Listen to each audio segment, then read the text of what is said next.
사회적인 현상이라는 게 있습니다. 대체로 사람들이 평가하는 기준이 있지요. 그 시대에 그 사람들이 가지고 있는 가치관에 의해서 사람들을 평가하는 기준이 있습니다. 또 이 사람들이 가지고 있는 이미지가 있어요. 요즘 이미지는 글쎄요. 옛날에 그 여성에 대한 이미지는 조선조 시대 때는 이 동그란 얼굴이 미인 이미지였다고 하면 요즘은 이렇게 갸냘픈 그리고 갸름한 얼굴이 미인 이미지라고 합니다. 변했다고 하죠.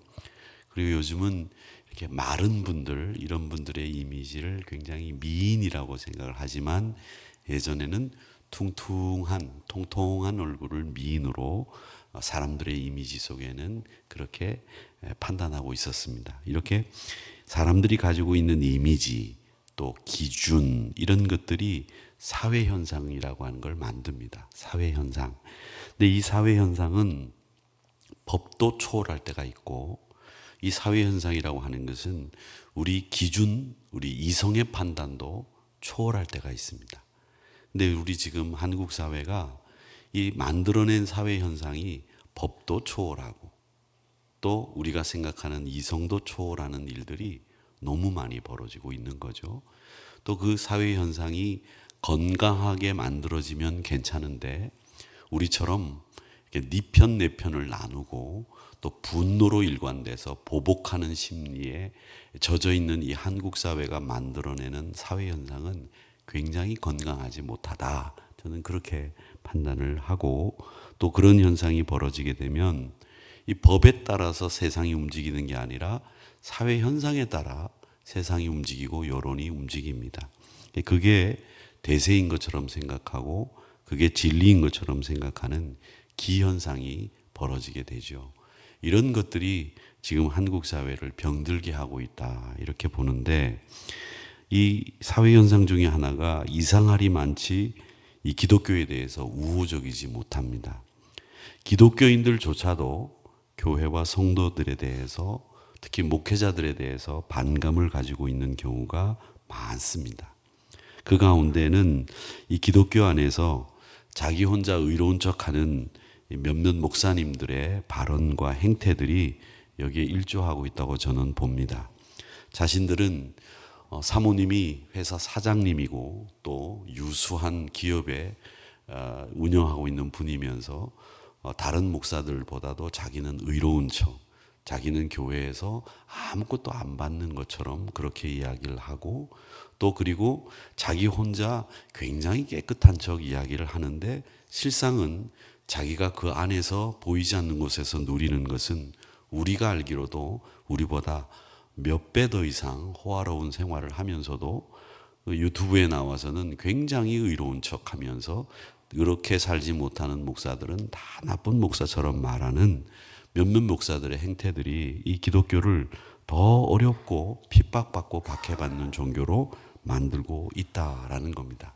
여러분들이 보실 때 그렇게 자기 혼자 의로운 척하는 목사들의 이야기를 보시면서 아, 그래, 맞다, 이렇게 생각하고 누군가와 비교를 하게 될 때 여러분, 그분들이 말하는 것이 옳은 말이지만 그러나 그 삶을 들여다볼 때 그게 정말 과연 맞는가, 이런 생각을 해보면서 이 목사들은 여러 가지 많은 이야기들을 나누고 생각하게 됩니다.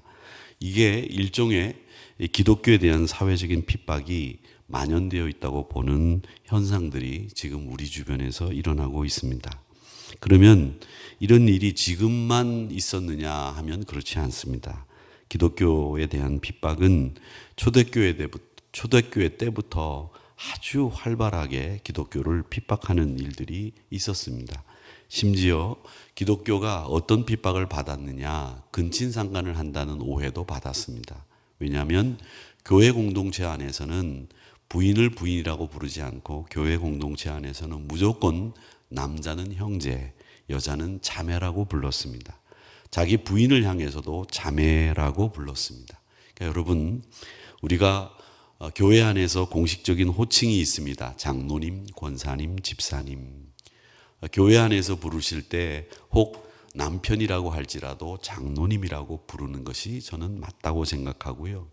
집에 가셔서는 여보라고 부르는 것이 맞지만 교회 안에서는 공식적인 이야기를 할 때는 장로님, 권사님, 집사님이라고 부르셔야 됩니다. 왜냐하면 초대교회 기독교가 교회 안에서 무조건 남편도 형제님으로 또 여성분을 향해서는 자매님이라고 불렀기 때문에 그렇습니다.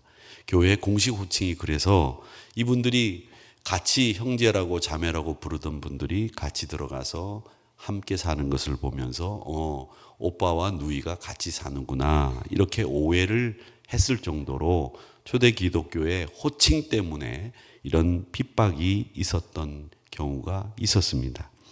그런데 이런 핍박뿐만 아니라 서기 64년 7월 19일 날 날씨가 무척 덥던 어느 날 로마에서 대화재가 일어났습니다. 공교롭게 화재가 일어났는데 기름창고에서 시작된 이 불이 시내로 번지면서 대화재로 악화되었다고 합니다. 당시 황제가 네로였는데 이 네로가 휴가를 갔다가 휴가를 중단하고 로마에 와서 이 화재를 진압하고 이재민들에게 식량을 공급하고 참사를 수습하기 위해서 애를 썼습니다. 그런데 이 민심이 수습이 되지 않는 겁니다. 그래서 민심을 수습하기 위한 대책을 세우던 과정에서 공교롭게 불이 일어나지 않았던 구가 기독교인들이 많이 살던 구만 이 불이 일어나지 않았다는 것을 착상해서 기독교인들이 불을 저질렀다라고 하는 가짜 뉴스를 로마 시내에 퍼뜨리기 시작을 했습니다. 그래서 당시 신흥종교였던 기독교에 그 책임을 뒤집어 씌우고 이 초대교회를 박해하기 시작을 했습니다. 네로가 로마시를 재정비하라고 하려고 했을 때 원로원에 부딪혀서 일부러 화재를 일으켰다라는 일설도 있지만 그 일설은 사실이 아니라고 지금 밝혀졌죠. 아무튼 이 로마의 대화재로 인해서 기독교인들이 받는 박해는 정말 끝도 없이 이어지고 그 상황이 굉장히 심각했습니다. 예수를 믿는 이유로 인해서 다 죽어야 되는, 그리고 끌려가고 가족조차도 반감을 갖고 또 반목하는 이런 현상들이 벌어지게 됐습니다. 이럴 때 주님의 수제자였던 베드로가 믿음의 형제들에게 편지를 썼습니다. 그 편지를 쓴 것이 바로 오늘 우리가 읽은 베드로 전서입니다. 여러분, 이때 이분들이 이 편지를 받으면서 얼마나 힘을 얻었을까 생각하면서 이 베드로 전서를 읽으면 굉장히 은혜가 됩니다. 7절에 보면 믿음의 확실함은 불로 연단하여도 없어질 금보다 더 귀하여 라고 하는 오늘 이 제목이 들어있는 말씀을 읽을 때에 그들은 불로 연단하여도 없어질 금보다도 더 귀한 것이 믿음이라고 하는 말씀에 은혜를 받고 정말 하나님의 은혜에 감동하며 눈물을 흘리며 이 글을 읽었다고 전해지고 있습니다. 앞으로도 기독교 전체가 박해를 당할 터인데 그 고난 앞에서 믿음이 금보다도 귀한 것입니다 라고 하는 이 편지는 박해받고 있는 기독교인들에게는 위로와 격려와 소망이 되는 말씀이었습니다. 여러분, 금이라고 하는 것 잘 아시죠? 땅에서 캐내기도 하고 모래 속에서 추출하기도 합니다. 모래 속에서 추출하는 것을 사금이라고 합니다. 그런데 이것이 다 처음부터 금이 아닙니다. 용광로에 넣어서 몇 천도의 불에 녹여야 그야말로 순수한 솔리드 골드가 됩니다. 순금이 됩니다. 그 용광로가 얼마나 뜨겁습니까? 그 용광로와 같은 연단, 고난이 그리스도인들에게 있다는 말씀입니다. 이 용광로를 이야기하면 저희 신학교 때 항상 용광로 이야기하면 신학생들끼리 이 신학생들이 굉장히 돈이 없고 힘들고 어렵게 사니까 그때 유행하던 유머가 있었습니다. 개그가 있었습니다. 야, 요즘 아르바이트가 굉장히 좋다고 하는데 그 아르바이트 니 한번 해봤냐? 무슨 아르바이트냐? 한번 하면 50만 원씩 준다더라. 그때 저희들이 대학 다닐 때 24만 원 대학 등록금이 할 텐데 50만 원을 준다는 거예요. 그게 어떤 아르바이트냐? 용광로에 손을 넣어서 몇 도 정도 되는지 찍어보고 이렇게 보면 한 번에 50만 원씩 준다더라. 그런 유머가 있었습니다. 여러분, 손을 넣어서 용광로가 얼마나 뜨거운지 이렇게 손 넣어서 맛보고 이러면 50만 원 받을 수 있다는 거죠. 근데 사실 그때 저희 때는 돈이 없는 학생들은 그 영안실에 가서 시체 닦는 일을 아르바이트로 하기도 했었습니다. 근데 그 용광로가 얼마나 뜨겁습니까? 손을 놓을 수 있는 게 아니지 않습니까? 그런데 그 뜨거운 용광로와 같은 연단, 고난이 그리스도인들에게 있다는 말씀입니다. 사랑하는 성도 여러분, 오늘 나눔위원회가 같이 함께 모이고 예배를 드리고 있는데 연단이라고 하는 고통의 시간은 힘든 시간입니다. 그러나 연단은 정죄의 시간이 아니고 징계의 시간이 아닙니다.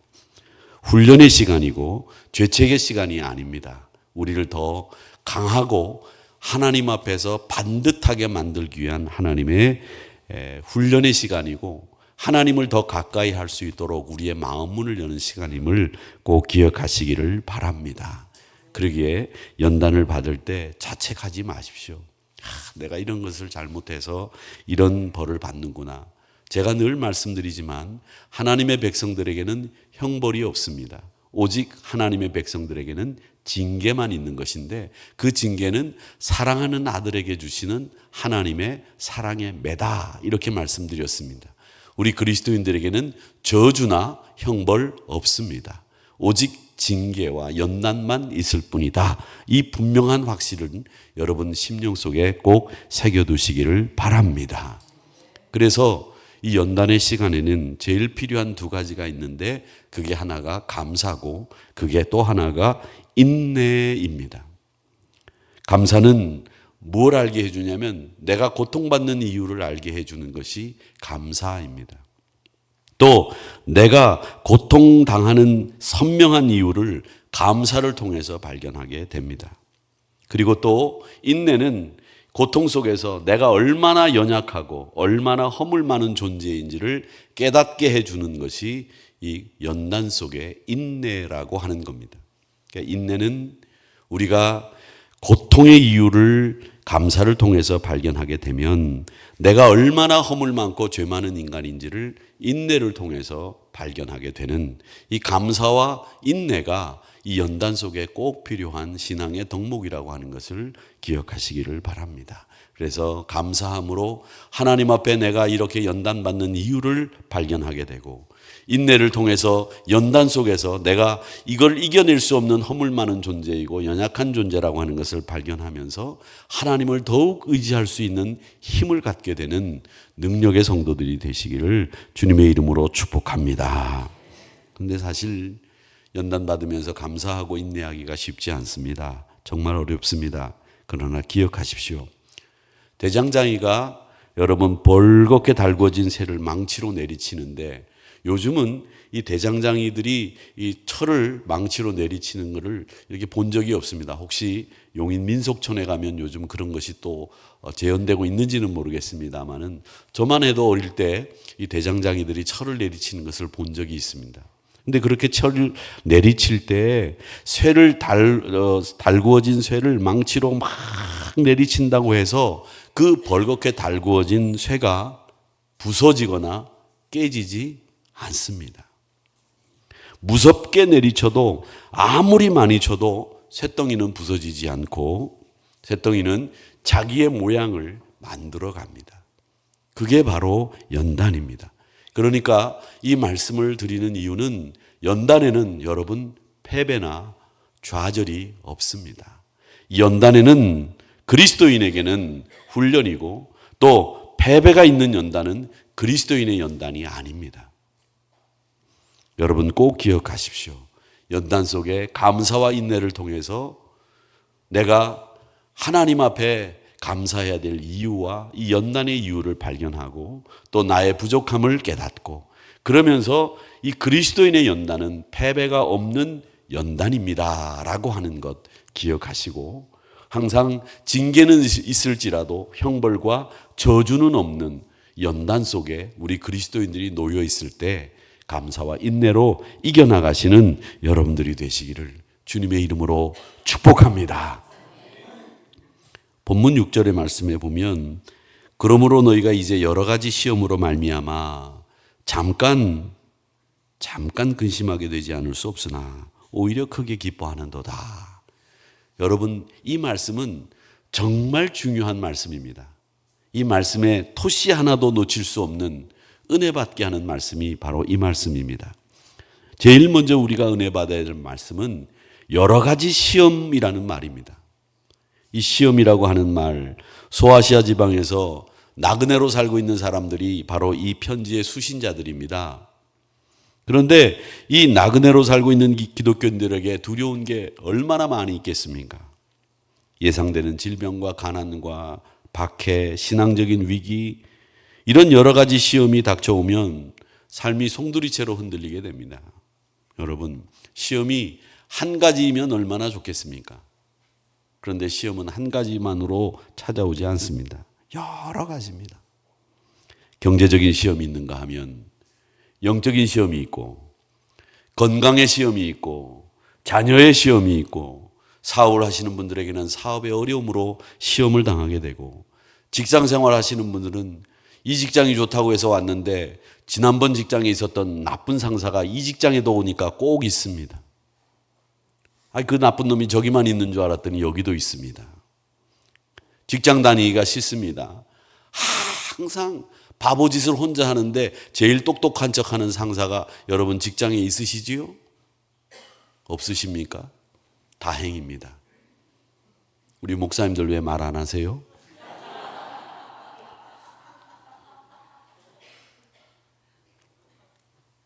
이런 시험들이 여러 가지로 우리에게 찾아옵니다. 이 여러 가지 시험이 우리에게 근심과 고통과 시련을 주는데 확실한 것이 있습니다.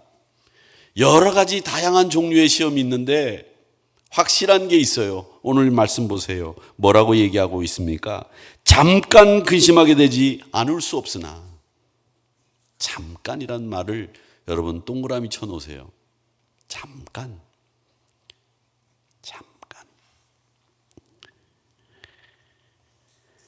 이 시험이라고 하는 것이 여러분 죽을 때까지 그 시험이 계속되는 것 없습니다. 잠깐입니다. 왔다가 갑니다. 시험은 반드시 끝나게 됩니다. 그래서 이 베드로 사도는 우리에게 잠깐이라고 하는 말을 여기에 적고 있는 겁니다. 오히려 크게 기뻐한다고 말씀하고 있지 않습니까? 그래서 여러 가지 시험을 만나거든 기뻐하라, 기뻐하라. 항해를 하는 분들도 파도를 만나고 등산하는 분들도 가파른 언덕을 오르게 됩니다. 배는 파도를 잘 이용하면 더 빨리 갈 수 있고 가파른 언덕을 오르는 것은 등산의 재미를 더합니다. 마찬가지로 성도들도 파도와 가파른 언덕과 같은 시험을 만나는데 그 시험이 잠깐이라고 분명히 베드로 사도는 우리에게 말씀하고 있습니다. 그러기에 시험과 고난은 두렵거나 나쁜 것만이 아니고 그 안에는 유익이 숨어 있습니다. 시험을 통해서 우리의 인격이 다듬어집니다. 시험을 통해서 우리가 성숙해집니다. 시험을 통해서 우리의 믿음이 확실해집니다. 믿음이 뭡니까? 이 믿음이라고 하는 것은 여러 가지 정의를 내릴 수 있지만 눈에 보이지 않는 예수님을 마치 본 것처럼 사랑하고 기뻐하는 것이 믿음입니다.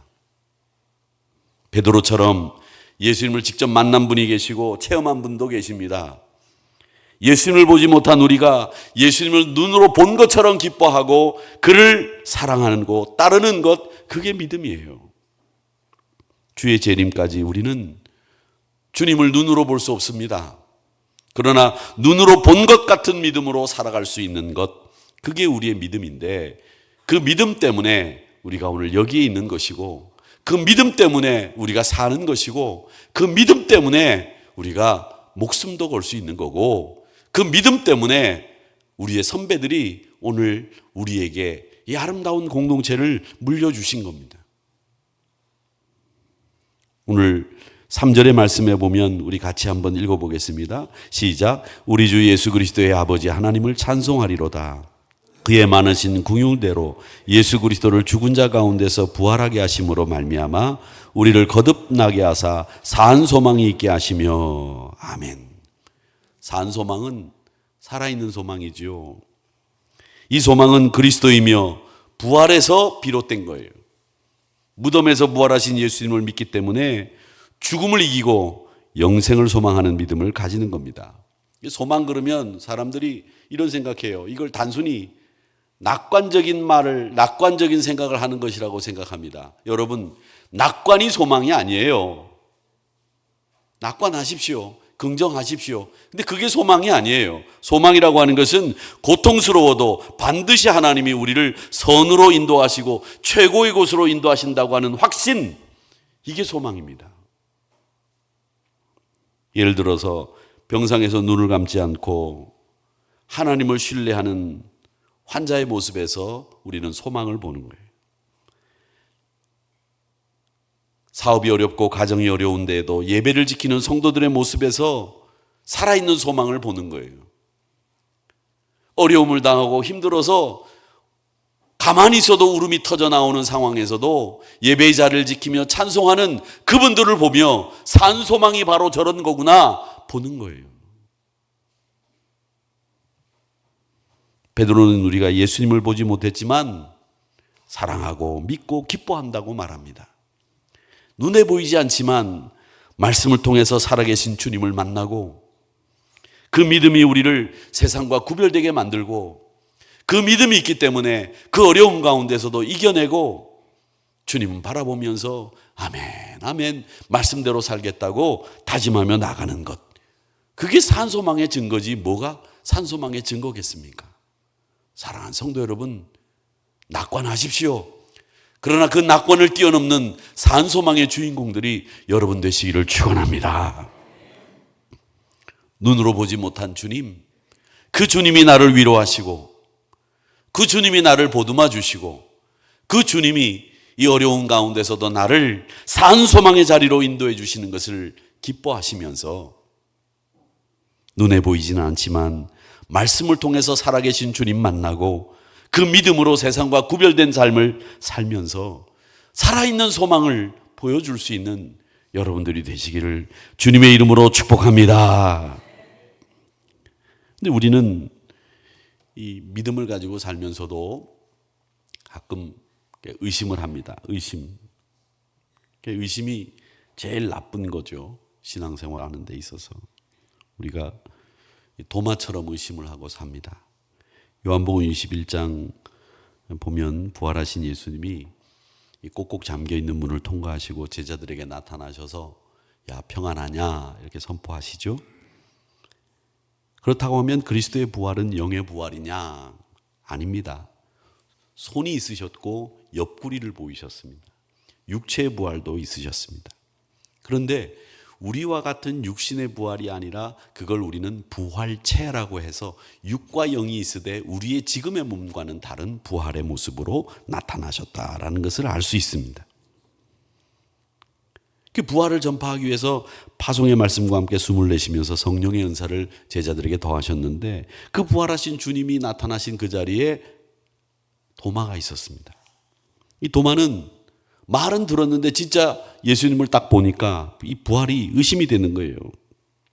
그래서 주님 손 만져보고 옆구리에 손도 넣어보고 도마가 예수님의 손을 직접 만져봤다, 옆구리에 손을 넣었다, 뭐 이런 확실한 기록은 사실은 없는데 주님은 자, 내 손을 봐라, 내 옆구리를 봐라 이 기록만 있는데 분명히 도마 성격으로는 만져보고 넣어봤을 거예요. 그리고 나서 그의 믿음이 최고조로 강화되기 시작을 합니다. 여러분, 그가 부활의 소식을 들었으나 주님의 부활을 직접 확인하기 전까지 얼마나 많은 시험과 의심 속에 시달렸겠어요. 그게 도마에게는 며칠이었지만 부활하신 주님이 나타나셔서 그에게 옆구리를 봐라, 손을 만져보라 하는 그 시간이 짧은 시간이었는데 우리는 죽을 때까지 예수님의 부활의 손을, 옆구리에 손을 넣어보는 일은 할 수 없는 이런 상황입니다. 그러니까 믿음 생활 한다고 하면서 도마는 잠깐의 의심의 기간을 가졌는데 그 잠깐의 의심의 기간이 이 도마의 믿음을 송두리째 흔들어 버렸는데 만약에 여러분들에게 이런 의심이 들었다고 한다면 이건 잠깐이 아니라 우리가 다시 부활해서 주님을 만날 때까지 계속 의심하는 상황이 벌어지게 되면 우리의 믿음은 끝도 없는 나락으로 빠져들게 될 수 있습니다. 그런데 그 의심이 우리 안에 생기게 되면 어떻게 되느냐? 야고보서 1장 6절에 보면 의심하는 사람을 가리켜서 마치 바람에 밀려 요동하는 바다 물결 같다고 하면서 정함이 없이 이리저리 흔들리는 바다 물결 같다고 이야기를 했습니다. 이걸 평생 믿음 생활하면서 의심을 가지고 살아간다고 한다면 여러분의 신앙은 날마다 추풍낙엽이요, 날마다 요동치는 배와 같이 흔들리게 되는 거죠. 의심하는 사람은 믿음이 나눠지게 됩니다.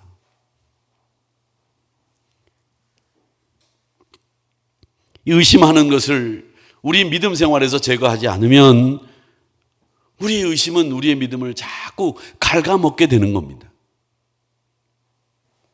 그 의심이라고 하는 것을 여러분 한번 해보세요. 옛날에 부흥사 목사님들은 의심에 대해서 어떤 이야기를 하셨느냐 하면, 제가 지금도 똑똑히 기억하는 것은 그 부흥사 목사님들은 표현도 아주 강렬하게 머릿속에 딱 남는, 어릴 때 들어서 지금도 안 잊어버리는 그런 예화를 들어서 이 부흥사 목사님들은 저희들에게 설교를 하셨어요. 어느 부흥회인지는 모르지만 제가 어릴 때 부흥사 목사님들이 의심하는 사람들에 대한 예화를 들면서 이발소에 가서 면도를 하는데 이발사가 칼을 들이대고 여기다가 비누 거품을 바르고, 옛날에는 면도를 할 때 이 칼을 이 가죽에다 대고 슥슥슥슥슥 이렇게 한 다음에 이 스텐으로 된 데다가 비누를 넣어가지고, 요즘처럼 뭐 면도 거품이 있는 것도 아니니까 비누를 넣어서 물을 해가지고 이 솔이 달려 있는 면도 거품을 내는 걸로 싹싹 젖어갖고 이렇게 합니다. 그리고 이렇게 목을 내밀고 있으면 이 면도하시는 분이 칼을 대고 여기다가 이렇게 면도를 하세요. 근데 만약에 부흥강사 목사님들의 예화는 그거였어요. 만약에 그 이발사를 믿지 못하고 그냥 이렇게 목을 내놓고 있는데 이 칼로 의심하면서 이 칼로 내 목을 딱 따면 어떡할까? 이러면 면도할 수 있겠습니까? 뭐 이런 얘기들을 하셨어요. 저는 그때 어릴 때도 뭐 이렇게 면도를 하고 그러지는 않고 이발소에 가면 어른들이 면도하는 걸 옆에서 봤기 때문에 진짜 그렇겠다. 저 이발사가 내 목을 따면 어떡하나? 저 사람이 감옥 가고 저 사람이 사형당하고 그런 걸 떠나서 이 사람은 일단 죽게 되는 거 아닙니까? 그런데 믿음으로 이렇게 내놓고 떠들면서 이발사하고 얘기하면서 이 목에다가 칼을 들이대는 사람을 믿고 면도한다는 거죠. 그런데도 믿음이 있는데 왜 교회 와서 신앙생활 하면서 믿음 없느냐? 여러분, 의심하기 시작하면 끝도 없고 한도 없습니다. 그래서 어떤 분은 그렇게 얘기해요. 나중에 천국 가서 천국 없으면 시간 손해봤다 이렇게 하고 털어버리면 되는데, 안 믿다가 가가지고 천국 있으면 거기 못 가게 되면 지옥 가가지고 그때 그럴 걸 후회하다가 끝난다는 거죠. 그러니까 차라리 후회할 바에는 지금 보험 들듯이 천국이 있다고 믿고 가자 이렇게 얘기하는 분들도 있어요. 아멘. 좋습니다. 합리적이죠. 금보다 귀한 믿음은요, 의심을 제거한 믿음입니다. 의심이 아니라 그리스도를 사랑하고 기뻐하는 믿음입니다. 제가 믿음이 뭐냐고 현대적인 정의를 말씀드릴 때, 우리가 살아계신 주님을 보지는 못하지만 그 주님을 사랑하고 기뻐하고 그 주님을 만난 것처럼 그 말씀에 순종하는 것이 믿음입니다 말씀드렸는데, 이게 바로 금보다 귀한 믿음입니다. 사랑하는 성도 여러분, 의심을 제거하시고 부활의 소망을 공고히 만들어 가시기를 축복합니다. 그리고 여러분 마음속에 무엇보다도 확신이 있으셔야 되는데, 그 확신이 뭐냐? 우리에게는 저주와 형벌이 없습니다. 저주와 형벌이 없지만 사랑하는 아들에게 징계를 더하시는 하나님, 연단을 통해서 우리를 훈련하시는 하나님, 산소망의 증거를 보이는 제가 되게 해달라고 하나님 앞에 기도하시면서 어렵고 힘든 가운데서도 산소망의 증인들이 다 되시기를 주님의 이름으로 축복합니다. 욥기 23장 10절 여러분 잘 아시죠? 내가 가는 길을 그가 아시나니.